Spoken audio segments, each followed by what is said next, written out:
Hello, I'm Victoria Emerton and welcome to Behind the Design, brought to you by Design in Mental Health, the leading in-person event connecting professionals from around the world who design, create, manage and deliver care in the built environment for mental health care.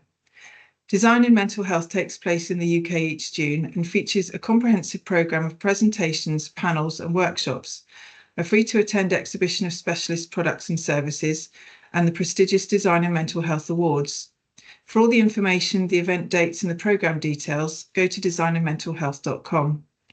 Today, I'm delighted to be joined by Maarit Heinonen-Smith, Associate Principal Senior Living Care Lead at Arcadis.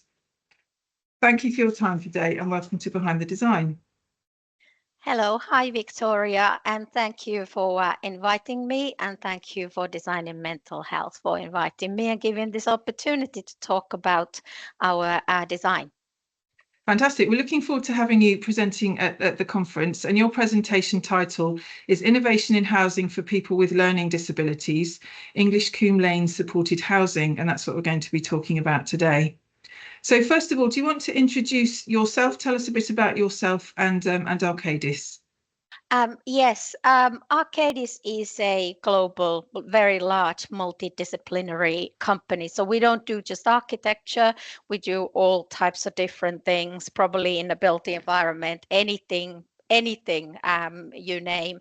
We are a very large global company, and even in architecture, we are the second largest architectural company in the world. Myself, I specialize in designing supported housing, anything within social care.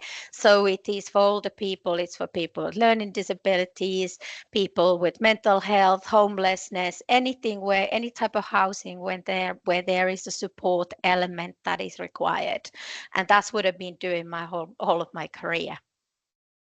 Fantastic. So could you tell us a little bit about the background to the scheme that you're going to be covering at the event this year? Yes, so this was a unique opportunity. It is a Bath and North East Somerset Council appointed Arcadis, not just for architecture, but multitude, all the services for this scheme on a very complicated site that the council owns. And this site has been allocated for housing, but it is incredibly sort of environmentally sensitive.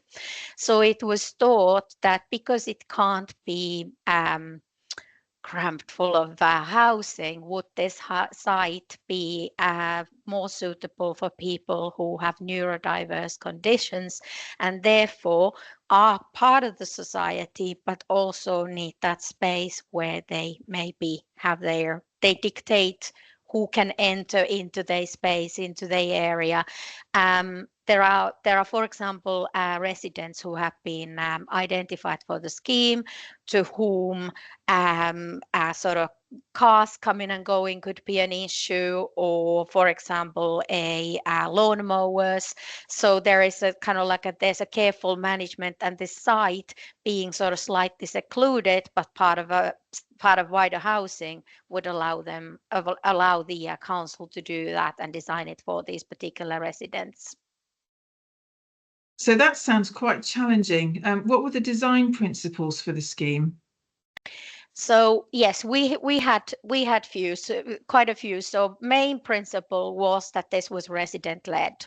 So effectively, the client has a pretty good the council has a pretty good idea who will be moving into these 16 houses that we designed, and their care needs. We carefully liaised with the care team. It was too early. We would have loved to, and we will be doing this now in latter stages, to actually engage with the future residents.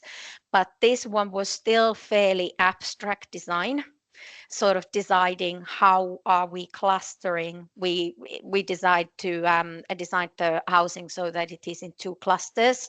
One which is a more social cluster for people who can sort of tolerate more sort of triggering and more noise, more people coming and going, and another one which is more secluded. And sort of this idea obviously came from our clients because they know the residents, and all of this is still a little bit sort of abstract for the residents, but we are hoping then to take the residents into the journey, follow-up stages where we are co-designing the actual kind of what the houses will look like with the residents themselves. But this has been very much kind of been led by the residents and their carers, being fully familiar with the care needs of the people who move in there. That's fantastic. So it's going to be totally fit for purpose because you've actually talked to the people that are going to be using the spaces that you're designing. That's fantastic. So what are the benefits of the scheme to residents and staff and local people, for example? So in terms of the residents, the one thing we still needed to allow for is we have kind of designed these houses to be quite flexible. So there are, for example, you can have the sort of each house is it's sort of terraced bungalow with a 1 bedroom, but you can have it completely open. Or you can start closing off with sliding doors. You can start closer spaces. So, for example, if a resident has difficulty in concentrating on eating, you can basically close the kitchen off with 2 sliding doors, and therefore sort of the resident has more chances of just focusing on a meal rather than everything else that is going on. Also, we have designed the building so that there is there's like a central spine, which is also the storage, which allows the residents to there's a bit of a sort of I wouldn't want to call it sort of like a circular movement. So if somebody has this, all the corners around it, and if somebody has this necessity to burn off steam, or sort of they walk around, they always end up in a same place. But it also allows that each room has a 2 means of leaving or entering the room, which has been quite important because in cases where a situation might escalate, a staff member has always alternative means of leaving the room. So they wouldn't be trapped in a room or in a building itself. So each one of the buildings, for example, have 2 entrances and exits, so that so staff member can leave if the situation escalates, but a staff member can also enter because sometimes for some of the residents, they can get jealous if they can see a staff member visiting one resident more, or they feel like the one resident is maybe has more visits than themselves. We also have staff sleepover accommodation on site, but that can also be a living carer. So there is a flexibility in that sense, and that is kind of when we got a 2-story split level buildings, on the upper floor there is a sort of carers kind of overnight room, or somebody if it could be a living carer who lives in there.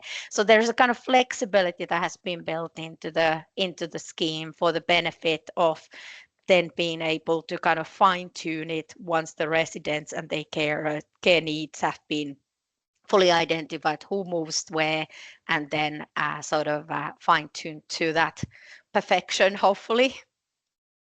It sounds like a blueprint for schemes in the future, which is great.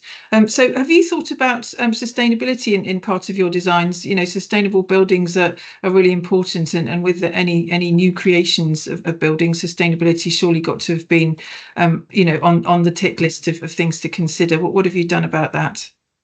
Yes, for us it is a driver. So all of our schemes, what we have now done for especially our public sector clients, they have all been now net zero. This is no exception. So net zero, there is on this particular site, Bath is obviously UNESCO World Heritage Site. So anything you design in there needs to fit into the architectural landscape and language of that particular site, of that particular sort of setting. And we've been very careful in our material selection, so that we have used bath stone, we have used very high quality materials. And where that relates to net zero is that kind of materials are inherently then quite local, and they hard wearing, and we have aimed for high quality materials. So there's a sustainability element there. But in terms of heating and cooling and sort of hot water for the houses, everything is generated on site. So the buildings themselves, they're very highly insulated with triple glazing, very highly insulated walls. So the energy use is less. They shouldn't overheat. They shouldn't need so much heating. We got PV panels on all the roofs, which generate the electricity, and then ESO's heat pumps to generate the hot water for this building. So everything should be done on site and be fully net zero, no carbon.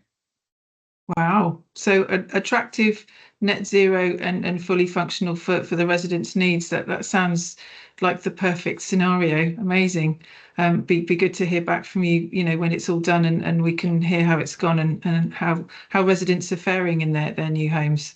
So I can't wait for you to come and talk about this at Design in Mental Health. Your presentation title again is Innovation in Housing for People with Learning Disabilities, English Combe Lane Supported Housing. I think it's going to be a really interesting one. And you're going to be at the event and available obviously after your presentation, but when you're in the exhibition, you're happy for people to come and have a chat with you, aren't you?